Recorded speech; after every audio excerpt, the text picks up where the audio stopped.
into it. So I'm Michael, and I'm talking about rsinit. It's a small, tiny initramfs toolbox for embedded systems. A few words about myself. I'm an embedded Linux developer at Pengutronics since 2006, so for quite some time. And I'm the team lead of the graphics team there. So why an initramfs toolbox?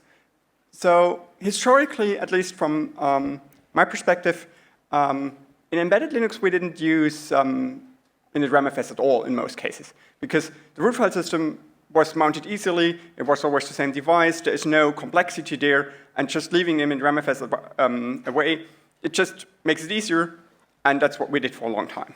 But nowadays, we have more requirements. We have integrity requirements for the root file system, so we use DM integrity, DM rarity, and while the kernel can mount that specifically directly, there are often other additional requirements, like encryption, or if you actually want to develop with that, and I come into detail what that means and what we can do there, it gets a bit more complex, and so I started looking into what can we do there for the initramfs.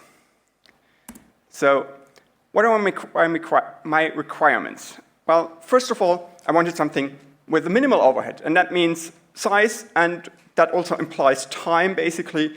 I did a talk at ELTE last year, measuring boot times with secure boot, and one thing that I noticed was if you get a larger initramfs, that really adds extra time, and I wanted to avoid that. And since we're doing a lot of secure boot and these verified boot kind of things, we want to do something that's robust and secure. So if we add this extra layer in our boot chain, it should not add additional security issues. And I wanted to have something that's extensible, because there are always extra use cases that have this one specific feature that they need. And if it's not extensible, that means for every use case, either someone is carrying patches, or it needs to integrate all these kind of features in the main implementation, and that's not so nice as well. So the first thing I did was, of course, look at existing stuff. And that means basically, for the most part, the Yocto initramfs framework, because it's there. You can just use it if you use Yocto. And I think for most people, something like that is always a good case, because you don't have to do something new, you don't have to integrate something new, and so that helps. It's extensible. I mean, I don't know who knows the details about it, but it's basically just a bunch of shell scripts, and you can insert your own shell script that's executed as well. But it gets pretty large in size, a few megabytes typically. And I said that's something I don't like. And it's a shell scripts. And when it comes to security and robustness and error handling, shell scripts, well, you can get it right, but it's hard. So I wanted to avoid that. And I looked a bit around as well with other stuff, but there's nothing that where I said, well, this looks like something that I want to use that fits my requirements. So, well, I started something new, and I did what all the cool kids do nowadays. I wrote it in Rust. Mainly because I wanted to have a compiled language, and Rust is a high-level language, so I don't need to all do with the fiddly bits like we would do in C, and it provides me with a lot of help for security and error handling and these kind of things. Okay, so when I built the whole thing, I decided, okay, what am I going to do with it? What's my vision? Where I want to go when I decide what to add and what not to add? And as I said before, and say again, it's supposed to be small. So when I look at new features, I really try to see what can I do to keep things minimal. Because with Rust, you can also easily add a lot of new stuff, get a large binary by just using this crate and that crate, and here's another helper, and then you add a lot of dependencies and a lot of stuff in size, and that's something I wanted to avoid. And I want to do it entirely in Rust, especially without any C libraries and their bindings, because it makes it more difficult to build a single binary for an initramfs. This is not inside the root file system. So any C library either has to be built statically as well, specifically for the initramfs, or I need to add the C library as well on top of that. And so this is not the kind of situation I wanted to have. So as I said, for the basic stuff, what I integrate in this project directly, it's supposed to be Rust only. And I want to produce one binary from the crate itself that covers the basic use cases, so basically what the typical use cases are, but make it in a way that it can be integrated in your own Rust binary as basically a library to create your own init that has a few additional features on top of what this basic rsinit crate provides. So let's look into it, what actually can be done with it right now, and where I want to go with it.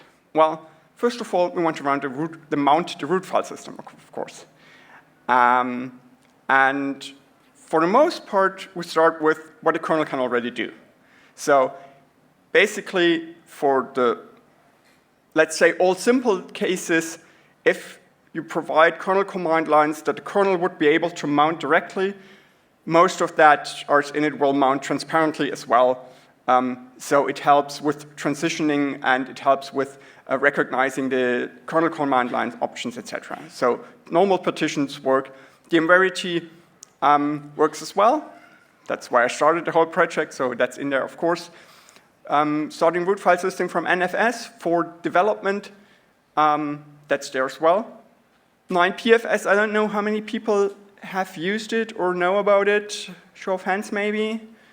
Yeah, quite a few. So in QEMU, it's really nice to do that, to get a file system that's inside your emulated device and outside, so you can transfer files back and forth.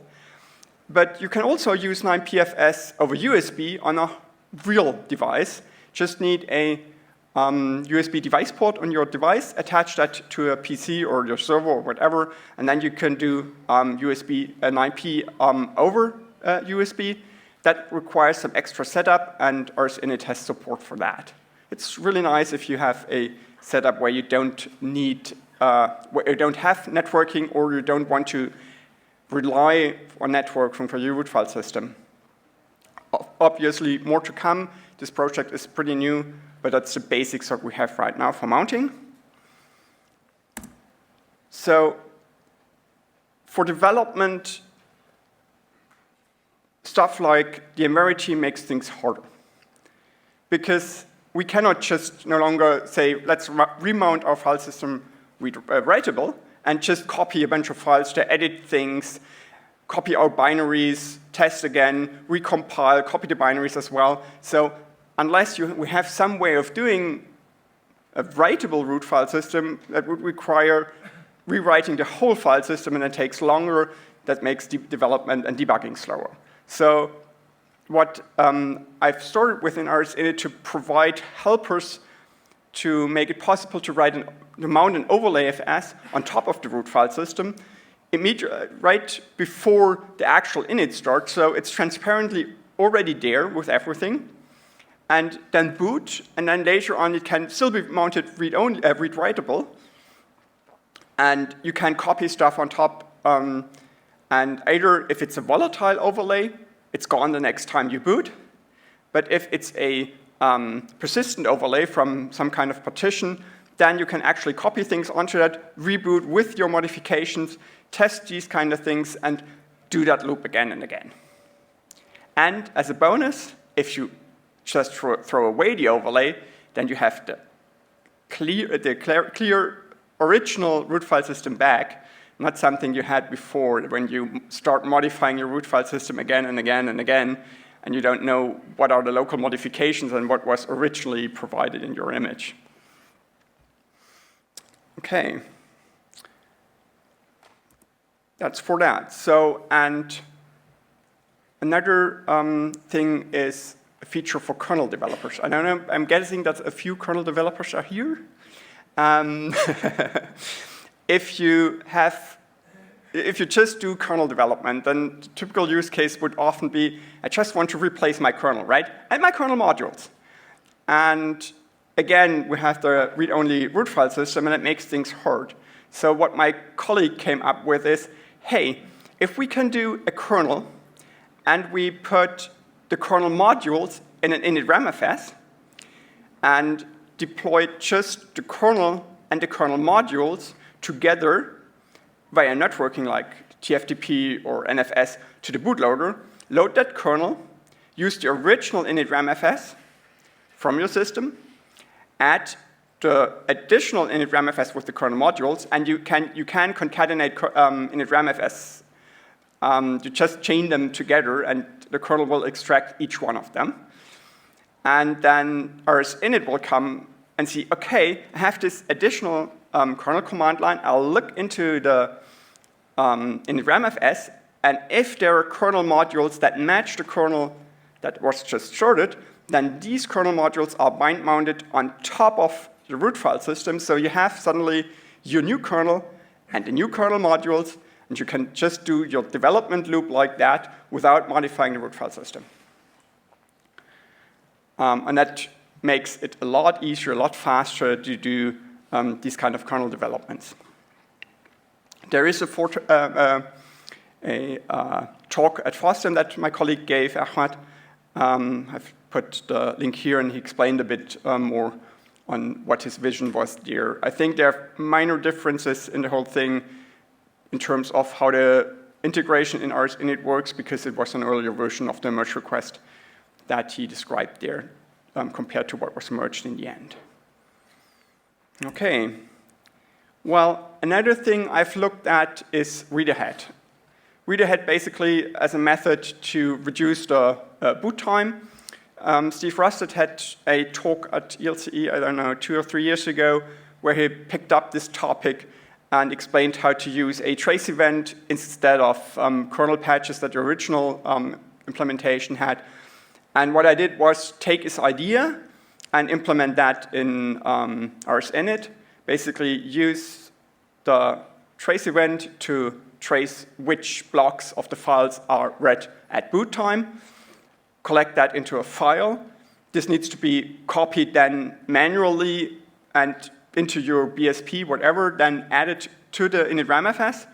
And with the next boot, if this file exists, rsinit can use that in combination with POSIX-fadvice and will load these pages in background while the init is already starting, but it will queue the POSIX-fadvice for all these files and their blocks, and so the content is already cached at the time when the applications actually need that part. In my test cases, there was about a 10% speed up in a really simple, trivial test case for just the user space part. So it's really something that makes sense, that helps with boot times. Right now it's a draft PR. The implementation is pretty rough, especially the trace event handling is rather hackish. And I'm not quite sure how I want to integrate all of this, how to enable it. But it's there and something I want to finish at some point. And last, for the future. So it's obviously not finished. One thing that's not yet implemented, it's a bit on my roadmap, but so far I could convince the customers that brought this topic up that encrypted root file system is not really necessary, but I'm pretty sure that we'll get there somewhere. But encryption always has the issues with where the key comes from and these kind of things, so it's often a bit either hardware specific or project specific, so integration there will also be, well, we'll see. And as another topic, as final thing, boot splashes. The initramfs starts a bit earlier than the user space, so my hope is we can add something there and use that for all the customers. I think, ooh, it should be early, and can we do that in the bootloader? And I say, we don't want to do it in the bootloader, so let's put it in the initramfs, get a boot splash in there, and hope that's early enough for people, so that we can use that. Okay, and that's it. I'm out of time, and I don't think there's time for questions, but I'll be around in the conference for today and tomorrow, so if you have any, talk to me.